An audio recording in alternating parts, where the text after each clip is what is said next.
HL만도 2022년도 3분기 누적 실적을 스루포트 회계로 분석을 해서 소개를 하도록 하겠습니다.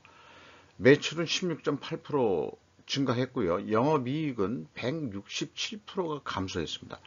427억 원 적자로 전환이 됐습니다. 하단에 나와 있는 내용 참조해 주시고요. 내용이 좋았다고 생각하시면 구독, 좋아요 꼭 부탁드리겠습니다. 그리고 1.5 배속을 보시면 편하실 것 같습니다. 원가회계 손익 내용으로서 매출은 1조 8천억 원대로서 전년 동기 대비 16.8%가 감소했습니다. 그런데 매출이 감소했음에도 불구하고 재고는 16%가 증가했습니다. 매출 원가가 적게 하락했기 때문에 상대적으로 매출 원가가 상대적으로는 증가했다 이렇게 볼 수 있겠어요. 그래서 매출 총이익이 내려갔고, 그 다음에 그 영업이익은 원가 회계 영업이익으로는 영업손실 366억 원의 영업손실이 발생이 됐습니다. HL만도의 경우 영업적자와 흑자가 주기적으로 그렇게 바뀌는 경우가 많다. 이렇게 되는데 왜 그럴까? 그 전에도 그 작년 2021년에도 흑자로 됐다, 적자로 됐다가 적자에서 또 흑자로 됐다가 다시 또 적자가 되는 그런 걸 매년 반복하는 것 같아요. 왜 그럴까? 그래서 스루풋 회계 결과로 말씀드리면 매출에 비례하는 매출 재료비는 12.1%가 하락을 했습니다. 그러니까 매출 하락보다 적게 하락했다는 얘기는 원재료 가격이 상승했다고 이렇게 추론을 할 수 있겠습니다. 거기다가 스루풋 재고로도 17.4% 증가한 것은 스루풋 입장에서는 결코 바람직한 관리가 아니겠습니다. 스루풋율이 3.8% 하락을 했어요. 그러니까 마진율이 줄었다는 얘기고요. 마진율이 줄은 상태에서 운영 비용을 줄였다 하더라도 그 다음에 이 생산성은 더 떨어졌고, 그 다음에 영업손실 427억 원의 영업손실이 났습니다. 원가회계 영업손실보다도 62억 원이 더 영업손실이 난 것입니다. 이것은 재고자산, 가공비 배부 재고자산이 증가했기 때문입니다. 가공비 배부 재고자산이 상품, 제품, 제공품 포함해서 293억 원이 증가했어요. 매출이 감소하는데도 왜 이렇게 재고는 증가하는 것일까? 그래서 위에도 써놨습니다만 재고는 책임 소재가 불분명한 곳에 쌓인다. 그러니까 이제 재고는 내 책임 아니요라고 하는 조직들이 많아서 그렇다 이거죠. 영업은 재고가 나하고 무슨 관계냐. 그렇게 하고 또 생산은 나는 열심히만 만들면 될 뿐이다. 이렇게 얘기하니까 그러면 재고가 는 거에 대해서는 어떤 놈이 책임을 져야 되는데 책임질 놈이 한 놈도 없다. 이런 얘기예요. 재무회계 쪽에서는 원가회계 논리상 재고가 증가하면 이익이 증가하니까 그거를 방치한다고 이렇게 또 볼 수도 있겠죠. 그렇게 판단이 됩니다. 경영평가 지표에서 WCI 회전율은 떨어졌어요. 25.2%나. 요건 이제 회전수로 증감을 표시했다가 퍼센테이지 했는데 이 스루풋율하고 좀 비교를 하기 위해서 그렇습니다. 15.2회전으로 25.2%나 크게 하락을 했는데 스루풋율은 3.8%거든요. 그러니까 마진율보다도 이게 시급 회전율이 더 크게 내려갔다면은 상대적으로 재고가 상대적으로 크게 증가했다는 얘기거든요. 이거로는 원재료 가격의 대폭 상승과 그 다음에 스루풋율 하락은 상대적인 판매 가격 하락으로 추정되며 이는 백데이터가 입증을 한다고 볼 수 있겠습니다.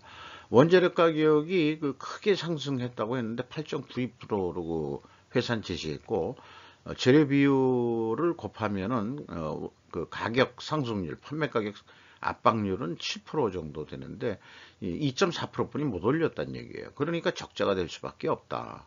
원재료 가격은 많이 올랐는데 납품 예를 들어서 이제 현대차에 납품을 한다 그러면은 현대차가 2.4%뿐이 가격을 인정을 안 해가지고 결국은 적자가 났다. 이렇게 이제 올해 결산도 연말에도 아마 이렇게 적자가 난다 그러면은 내년도 납품 가격 협상할 때는 야 우리 적자 좀 메꿔야 돼.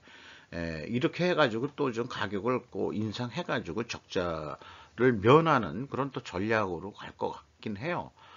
그런데 이제 참고적으로 이자 부채 레버리지율이 그 전년도에 57.2%면 경영권 방어선이 무너진 상태였거든요. 요거가 41.5%로 줄였다는 얘기는 영업 손실이 나면서도 그 차입금을 열심히 갚았다 이렇게 좀 볼 수 있겠어요. 원재료 가격을 그 단순 평균으로 8.9% 증가한 거로 되어 있습니다. 그리고 그 다음에 이제 그 베이스 어세이라는 게 이제 크게 많이 이 가격이 인상이 됐네요. 그 다음에 제품 가격은 2.4% 증가한 거로 이렇게 되겠습니다. 비용의 성격적 분류 내용에서 그 HL 한라는 아니 만도는 3분기 그 실적을 공개하지 않았습니다. 그래서 전년도 가공 비율을 참고로 해서 원재료 가격이 상승했으니까 가공 비율이 거꾸로 0.9% 하락을 했다. 이렇게 이제 합리적으로 추정을 해서 적용해서 역산해 가지고 쭉 풀이를 해낸 겁니다. 그 결과 매출원가 재료비는 10.7% 감소했고요. 운영비용은 13.1%가 감소했습니다.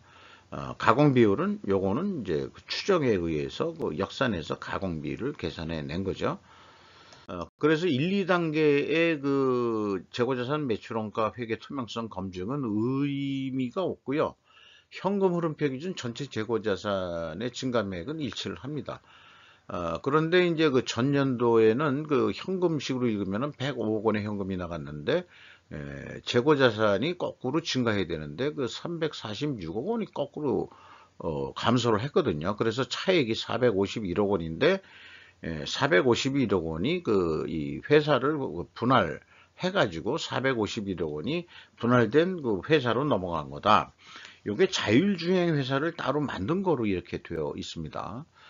중요 운영 비용에서 요거는 이제 분기께 없어서 연간 작년도 인건비를 비교했는데 2020년보다 6.5% 증가했고 직원 수도 125명 증가를 했습니다. 직원 수를 늘린다는 것은 생산 시설도 조금 계속 증설하고 있다는 거로 보이고요. 일자리를 만들어준다는 거에 대해서는 대단히 모든 기업한테 저는 경하 내지는 존경을 표하는 바입니다. 1인당 평균 임금이 1억 원대가 되겠습니다. 이렇게 3분기까지 누적 실적에 의해서 연말까지 매출액을 예상해 보면은 2조 한 4천억 원 되는데 이거를 이제 현대차나 기아차에 납품을 한다고 가정을 하면은 242만 9천 원짜리 견적을 냈는데 우수리만 깎여가지고 240만 원에 계약이 됐다 한다면은 그래도 16,400원이 남는다. 원래 견적을 낼 때는 아무리 7,314원뿐이 안 남아요. 이렇게 했는데 실제 결산을 하면은 재고가 35% 증가했기 때문에 원가 회계는 재고의 증가는 영업이익이 증가거든요. 그러니까 16,420원이 이익이 나니까 이 정도는 우리가 계획보다도 더 났으니까 깎였더라도 우리 일 잘했습니다 라고 이렇게 이제 변명을 하고 더 노력을 안 하게 될지도 모르죠.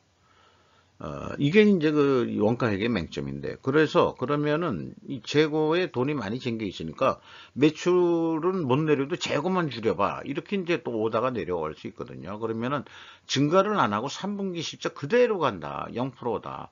그러면은 적자가 나와 버립니다. 그러니까 재고가 줄면은 원가회계는 22,193원이 적자가 나와요. 그래서 얼마나 떨어졌냐 영업이익이 38,600원이 떨어지는 거가 됩니다. 이게 이제 원가회계 맹점이라고 볼 수 있고요. 그 맹점을 갖다가 이렇게 왼쪽에 다시 표현하고 그 다음에 그래서 스루풋을 대안으로 제시하면서 스루풋 회계의 바벨 전략을 말씀드리는 겁니다. 그래서 스루풋 개념으로 봐서 적자니까 흑자를 전환하기 위해서 마이너스 120을 하면 한 85억 원 정도 이익을 낼 경우에 예상 매출액을 얼마 해야 되냐 그러면 2조 한 4천억 원대는 해야 된다는 거로 나옵니다. 그래서 결국은 원재료 가격이 상승했기 때문에 내년도 나 그 하반기 이 나머지 4, 4분기 중이라도 내년도에 그 전략상으로 가격을 2.7%는 인상을 해야 된다. 최소. 그래야 이제 2조 4천억 원대 해야 될 거다. 이렇게 이제 협상을 해야 될 것입니다. 그래서 2조 4천억 원을 이제 원 단위로 다시 얘기를 하면요. 240만 원의 견적을 내면 240만 원에 또 계약을 했다. 우수리 조금 떼고. 그러면 남는 게 스루포트에게는 아주 노골적으로 6,700억 분이 안 남는다. 그러면은 재고 회전율을 5.1% 증분을 성공시킨다면은 20회전에 성공한다 그러면은 매출은 264만 원 선 매출 효과가 나가지고 영업이익은 82,000원으로 크게 증가할 거다. 그리고 아까처럼 그 재고가 감소시켜라 매출은 그대로 하더라도 그렇게 되면은 그 스루프상으로는 계약한 그대로다 이거죠. 왜 그러냐면은 매출 재래비에 대응한 매출 재래비는 매출에 비례하는 거기 때문에 재고의 증감하고는 매출원가하고 전혀 관계가 없는 그런 손쉬운 회계이기 때문에 회전율을 올리면은 당연히 재고는 줄어들 겁니다. 물론 생산도 해가지고 믹스에 의해 가지고 결과는 나오겠지만 그렇기 때문에 재고가 증가한다, 감소한다 그런 거로 선악을 가리는 게 아니고 회전율로 그 평가를 한다는 얘기죠. 20회전만 한다 그러면 또 82,000원 정도 벌 수 있다. 100만 원짜리 다시 환원하면은 2조 6천억 매출을 해가지고 예를 들어서 820억 원 영업 흑자를 낼 수 있다. 이렇게 좀 말씀드릴 수 있겠어요. 주가는 16,000원이나 떨어져가지고, 그 다음에 미래 가치도 한 45% 떨어졌죠. 그래서 장부 가격 대비 현재 110p 12% 선에 머물러 있습니다. 그런데 장부 가격이 크게 2배 정도 가까이 올랐거든요. 이게 이제 말하자면 분할 합병으로 이 주당 가격이 말하자면 금액이 올라갔습니다. 분할된 회사가 HL 크레무브라고 이렇게 돼 있는데 자율주행 자동차 부품 제조업을 따로 자회사를 독립을 시킨 모양입니다. HL 홀딩스가 30.25% 가지고 있고 국민연금이 12.16%, 그 다음에 매튜 인터내셔널 캐피탈이라는 데가 5.13%, 외국인이 24.1% 지분을 소유하고 있는 것으로 되어 있습니다. 이상 HL 만도 2022년도 3분기 누적 실적으로서 영업 손실에서 어떻게 하면은 흑자로 다시 전환할 수 있느냐 하는 미래 예측 게임까지 좀 해본 것으로 마치도록 하겠습니다. 이상 마치도록 하겠습니다.